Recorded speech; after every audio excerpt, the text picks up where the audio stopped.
Well, Serhan Afacan is an associate professor at the Department of History at Istanbul Medeniyet University. He joins me now live in the studio to speak further about this. If you can, start by giving us a better sense of just how dangerous this rhetoric could be. We've got Iran threatening to block the strait, the U.S. vowing to keep it open, 7 Gulf countries that need that shipping route. Could we be looking at serious conflict here? Yes, certainly. I think it couldn't be more dangerous than this, I think. And the danger lies on 2 different levels, the regional level and the global level. On the regional level, we cannot foresee, for example, how far can the tension between Iran and Saudi Arabia go. It's very, I think, risky time in terms of a possible conflict between Iran and Saudi Arabia. And that is one of the possible consequences of the existing tension. And the global one is about the global oil market. Okay. And if Iran escalates the tension, it can create a temporary, if not a permanent crisis in the global oil production and market, I think. So it's a very, I think, risky and dangerous rhetoric going on between Iran and the United States. And it can't be overstated with oil at the center of this. Certainly, yes. Right, how yes, dangerous that could be. But do you think the U.S. does understand the consequences of its actions, of its threats? Because Iran says it doesn't. Certainly doesn't. I mean, I'm very afraid that the United States doesn't understand the significance of the Gulf region for Iran, because it's not only oil production or oil export, but it's also a matter of security for Iran.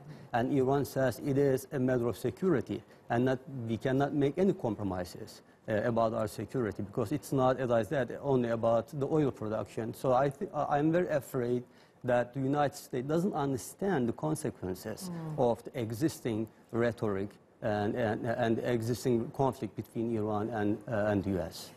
And this is Iran's backyard. Sure. So what options does Iran really have, though, given the most powerful Gulf countries are against it?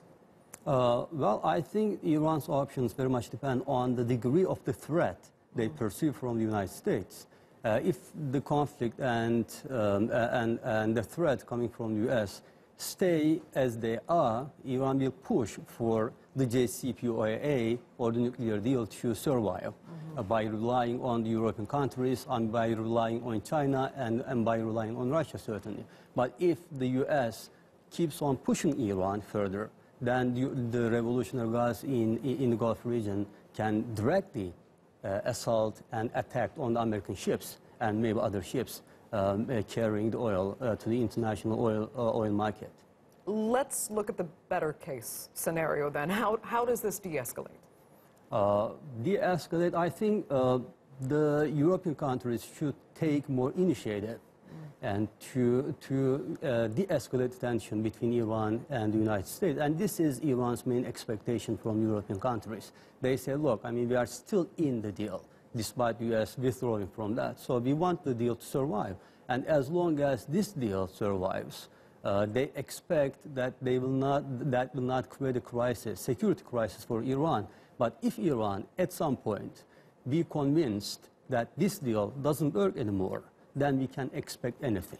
Okay. Not a full-fledged war. I'm not talking about full-fledged war between Iran and Saudi Arabia or Iran and U.S., but escalating tension in the Gulf and in the global scene. Okay. Serhan Afacan, thank you so much. Thanks for having me. Thank you very much.